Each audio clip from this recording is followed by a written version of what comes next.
Eh bien, bonjour à toutes et à tous. Le samedi 9 octobre 2021, M. Édouard Philippe, ancien Premier ministre, a créé un parti politique nouveau qui s'appelle Horizon, nom pas très bien choisi à mon avis, et dans lequel il nous a expliqué que la situation de la France était très mauvaise, les Français ne se reconnaissaient plus, ils n'avaient pas la France qu'ils voulaient, tout le monde était en période de plein désordre, et qu'il fallait mettre bon ordre à tout ça. Comme s'il n'avait pas été le numéro 2 du régime pendant 3 ans.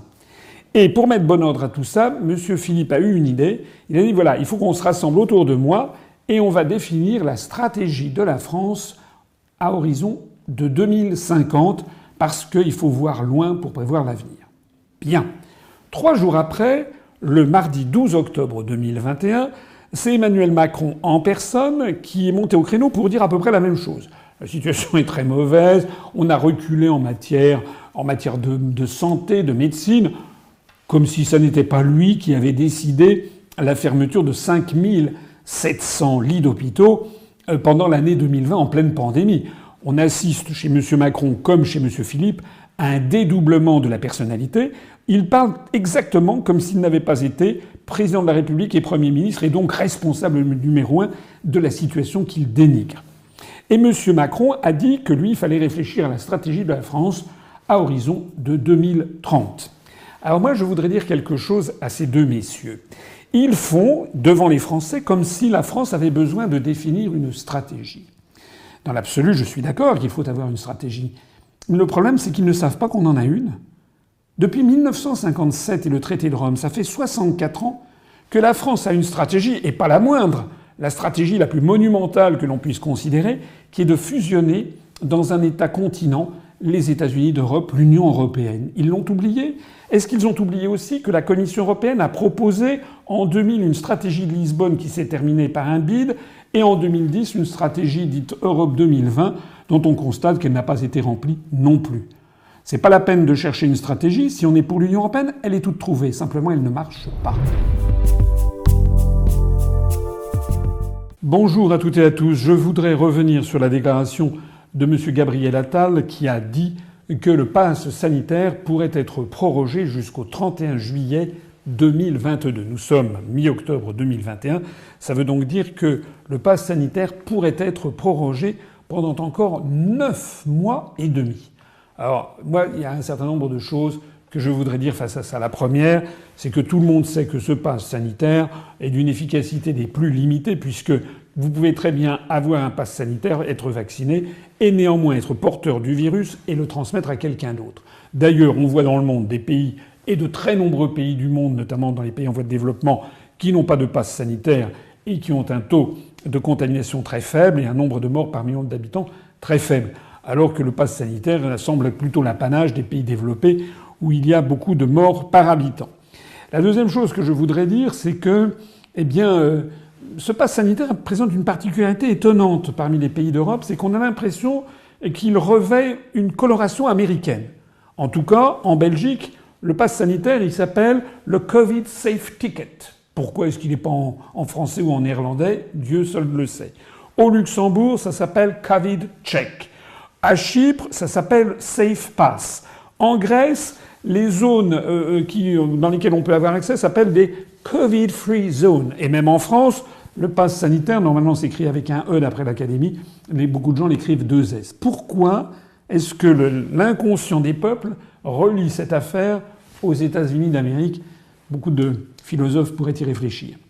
Autre réflexion, il y a beaucoup de pays d'Europe qui en ont pas ou qui ont cessé d'avoir un pass sanitaire. L'Islande, la Suède, la Norvège, le Danemark, la Finlande, la Pologne, la Bulgarie, l'Espagne n'ont pas de pass sanitaire.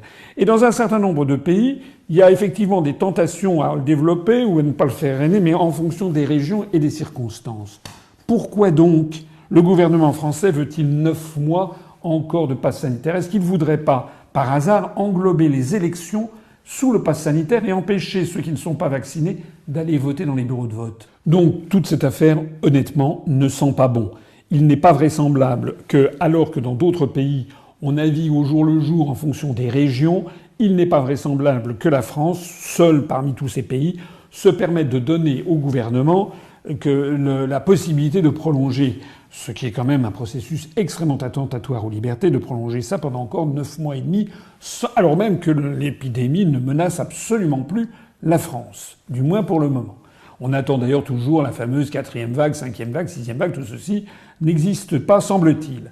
Alors moi, ce que je voudrais dire ici, c'est que, comme beaucoup d'autres, je pense qu'il y a peut-être anguille sous roche. En tout cas, ce que je vois, c'est que rien ne serait plus facile ensuite au gouvernement que de dire que les personnes qui ne sont pas vaccinées, qui n'ont pas le pass sanitaire, ben malheureusement, pour des raisons de santé publique, ne peuvent pas aller voter dans les bureaux de vote avec des urnes. Et donc, le gouvernement pourrait dire, jouant les généreux, pourrait dire, eh bien, ne vous en faites pas, on va faire le vote par correspondance.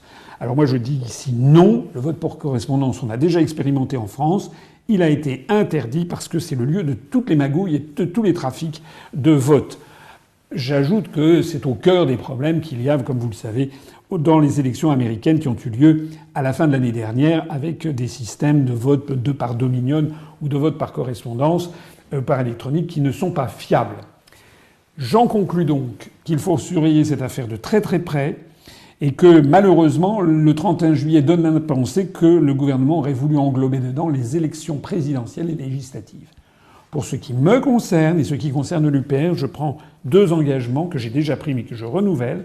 La première, c'est que si nous arrivons au pouvoir, parmi les toutes premières mesures, il y aura la suppression du pass sanitaire et d'ailleurs la suppression de l'obligation vaccinale. Et la deuxième mesure que nous prendrons également, je l'ai déjà dit, je le répète, c'est non seulement l'interdiction du vote par correspondance qui existe déjà, mais également l'interdiction de tout autre vote qu'avec une urne transparente dans laquelle on met un bulletin de vote, c'est-à-dire l'interdiction du vote électronique. La décision du tribunal constitutionnel polonais de faire prévaloir la constitution polonaise sur le droit européen a été publiée au journal officiel de la République polonaise ce 13 octobre 2021. Cette décision fait beaucoup de bruit dans l'ensemble de l'Union européenne, mais peut-être plus encore en France, puisque nous sommes en pré-campagne présidentielle. M. Mélenchon, depuis plusieurs années, avait dit qu'il fallait désobéir aux traités européens, ce qui revient à dire qu'il faut faire prévaloir nos intérêts nationaux sur les engagements écrits que nous avons pris dans les traités. Madame Le Pen, il y a quelques mois, avait dit qu'il fallait faire prévaloir la Constitution française sur le droit européen. Mais récemment, M. Barnier, il y a un mois, a dit la même chose, qu'il fallait faire prévaloir la Constitution française parce qu'on ne peut pas régler les questions d'immigration si on ne reste dans le cadre des traités européens, de la jurisprudence de la Cour de justice de l'Union européenne et de la Cour européenne des droits de l'homme. À partir de ce moment-là, cette déclaration de M. Barnier qui a fait scandale et sur laquelle il est en train d'essayer de revenir parce qu'il a dû se prendre un coup sur la tête de l'oligarchie qui pilote le système, eh bien cette déclaration de M. Barnier a fait quand même des émules puisque Éric Ciotti, Xavier Bertrand, Montebourg, Éric Zemmour, Dupont-Aignan, tout le monde s'y est mis à dire oui, c'est un scandale sur l'ère des lampions, il faut faire prévaloir la Constitution française sur le droit européen. Dernière arrivée en date, c'est Madame Pécresse qui s'est crue très originale en disant il faut faire prévaloir la Constitution française sur le droit européen. Tout ça m'amène quand même à réfléchir et à me poser avec vous quelques questions. Comment des personnes, des responsables politiques, peuvent-ils prétendre avoir accès à l'Élysée, devenir président de la République et montrer ainsi à la face des Français qu'ils, semble-t-il, ils n'ont jamais réfléchi à la question? On a l'impression qu'ils sont pris de court et qu'ils inventent une solution, c'est celle que leur a sifflée la Pologne. Comme je l'ai expliqué, ça ne peut pas marcher, on ne peut pas avoir de constitution qui prévale sur le droit européen, sinon c'est la fin de l'Union européenne. Ça veut dire quoi? Ça veut dire qu'en fait, nous avons des dirigeants qui ne travaillent pas, qui ne savent pas de quoi ils parlent, et qui traitent l'indépendance et la souveraineté nationale comme par exemple les horaires d'ouverture d'une boulangerie le dimanche. Tout ça n'est pas sérieux.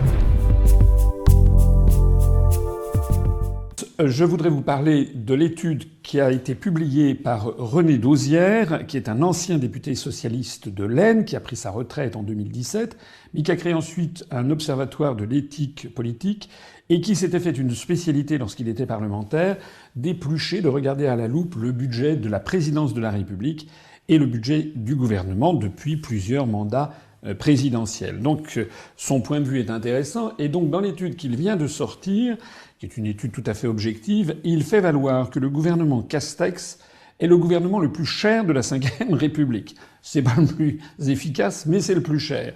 Et ce coût vient notamment du fait qu'il y a 570 conseillers de cabinet dans le gouvernement Castex, alors qu'il n'y en avait eu que 313 du temps de Édouard Philippe, ce qui était déjà énorme. Alors je rappelle ici que un cabinet ministériel, c'est une structure auprès d'un ministre pour conseiller le ministre, lui donner une coloration politique et lui donner des conseils sur la façon de gérer les dossiers qui restent normalement gérés par l'administration. De temps en temps, il y a des ministres qui ont la tentation d'avoir de plus en plus de conseillers. Ça fait un doublon avec les administrations. Ça crée d'ailleurs des tensions, des problèmes. C'est assez inefficace. Donc le résultat de tout ça, c'est en fait on dépense beaucoup d'argent pour pas grand-chose. D'ailleurs, on voit bien ce qu'il en est avec le gouvernement Castex. Mais si on va un peu plus loin, j'ai eu la curiosité de regarder le nombre de ministres du gouvernement Castex. Ministres et secrétaires d'État, nous avons 42 ministres et secrétaires d'État. Par comparaison, il n'y en a que 22 ministres et secrétaires d'État dans le gouvernement britannique. Il n'y en a que 15 dans le gouvernement allemand. Il n'y en a que 24 dans le gouvernement des États-Unis d'Amérique. Et même en Russie, où on s'attendrait qu'il y ait beaucoup de ministres, il n'y en a que 32, c'est-à-dire 10 de moins qu'en France. Alors tout ça ne va pas. Tout ça ne va pas. Il va falloir faire des coupes sombres dans tout ça. J'ai pris dans mon programme présidentiel l'engagement de diminuer drastiquement à la fois les frais du gouvernement et de la présidence de la République et aussi le nombre de ministres. Il ne faudrait pas que ça dépasse une vingtaine, disons 25 ministres. Ça serait déjà très bien pour la France. Bonjour. Les opioïdes, vous savez ce que c'est? Ce sont des analgésiques, c'est-à-dire des médicaments qui retirent la douleur et qui sont destinés normalement aux malades qui souffrent terriblement, notamment les personnes qui souffrent d'un cancer en phase terminale. Johnson & Johnson et Purdue Pharma ont développé ces médicaments, un médicament qui s'appelle Oxycontin, et pour développer leur vente, à partir de 1999, ils ont eu recours, ces deux sociétés de pharmacie ont eu recours au conseil de McKinsey, ce cabinet de conseil qui est le chouchou de Macron. Et donc, le cabinet, la division produits pharmaceutiques et médecine de McKinsey, a conseillé aux entreprises des méthodes extrêmement agressives de commercialisation, en allant voir démarcher les médecins, les pharmaciens, etc. Du coup, les ventes se sont envolées. Elles se sont envolées de 1999 à 2018, mais les morts se sont également envolées, puisque nous parlons quand même d'opioïdes, donc de médicaments qui contiennent de l'opium. Et donc, en 1999, on a compté 50 000 morts aux États-Unis, ce qui n'est pas rien. En 2018, 232 000 morts aux États-Unis de ce médicament. Ça a provoqué un scandale évidemment énorme et 49 des 50 États des États-Unis se sont pourvus devant la justice pour attaquer McKinsey pour les conseils qu'ils avaient donnés de développer à outrance ce médicament qui était quand même très dangereux. Le résultat, c'est que la justice américaine a condamné McKinsey à 573 millions de dollars, c'était en février 2021, ce ne sont pas des événements anciens, 573 millions de dollars que McKinsey a accepté de payer. Et pourquoi je vous raconte tout ça? Parce que le type qui était à la tête du département pharmacie de McKinsey, c'est un monsieur qui a 24 ans de maison, qui s'appelle monsieur Malik, Amir Malik. Et ce monsieur, dont on ne sait pas exactement quel rôle il a joué, enfin il vient de quitter McKinsey pour être embauché où ça? Pour être embauché à la direction de la recherche et de la stratégie d'innovation, plus exactement, de Pfizer. On voit donc que Pfizer ne recherche pas des savants, des médecins. Pfizer recherche des escrocs pour développer des médicaments, fussent-ils mortels. Mes chers compatriotes, le président de la République a lancé des états généraux de la justice. C'est ce genre de grand-messe qu'il aime à faire sur tous les sujets, les états généraux de ceci, les états généraux de cela, et qui n'aboutissent d'ailleurs jamais à rien, puisque de toute façon, toutes les grandes décisions sont prises ailleurs et par d'autres. Mais il a profité de cette occasion pour fustiger les candidats à l'élection présidentielle qui, d'après lui, s'attaquent à l'Europe en disant que c'était une vieille tradition française, comme si on était bougon face à quelque chose d'éminemment sympathique. Il a d'ailleurs précisé: c'est nous l'Europe, c'est nous qui l'avons faite, construite, conçue, si nous l'avons bâtie, nous avons négocié, ratifié les traités, donc en fait nous devons approuver tout ça. Alors je dirais deux choses au président de la République. La première, c'est que ce qu'il dit est faux.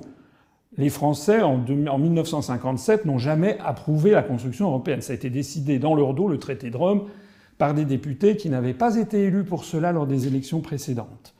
Deuxièmement, il y a eu 3 référendums en France où on a demandé l'avis des Français. Celui de 1972, mais qui portait seulement sur l'élargissement du marché commun au Royaume-Uni, à l'Irlande, au Danemark et à la Norvège. Donc si les Français avaient voté non à ce moment-là, eh bien, ils seraient quand même restés dans la construction européenne. La deuxième fois où on leur a demandé leur avis, c'est au traité de Maastricht, en 1992, où là, il est vrai, les Français ont voté pour la construction d'une Union européenne, mais à l'issue d'une propagande massive, puisque le camp du oui a eu droit à 80% du temps de parole. Enfin, la troisième fois, c'est le référendum de 2005 sur la Constitution européenne, où cette fois-ci, les Français ont voté non à 55%. Donc ce n'est pas vrai, monsieur Macron, les Français n'ont pas voulu l'Europe que vous voulez leur imposer. Si effectivement ensuite il y a eu un traité de Lisbonne, c'est par un artifice voulu par M. Sarkozy qui avait glissé ça un tout petit dans son programme, et les Français qui avaient voté Sarkozy ne l'avaient pas fait pour ça.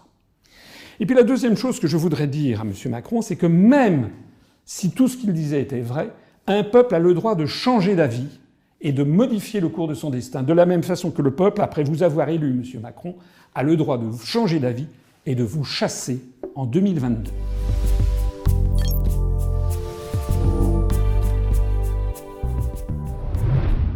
Bon, vous avez compris, Asselineau 2022, c'est parti. C'est parti avec la presse. On a eu beaucoup de journalistes qui sont venus nous écouter. Alors, c'est le moment de se mobiliser plus que jamais pour les parrainages. On en a beaucoup de promesses, il faut en avoir encore plus.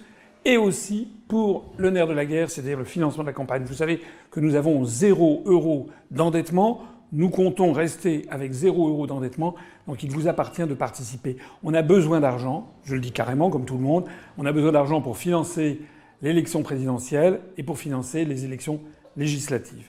Voilà, on a mis un compteur, maintenant c'est à vous de jouer. Vous savez que vos sommes sont déductibles à 2/3 de l'impôt sur le revenu que vous acquittez si vous en payez un. Merci d'y songer. Il s'agit de la France. À bientôt.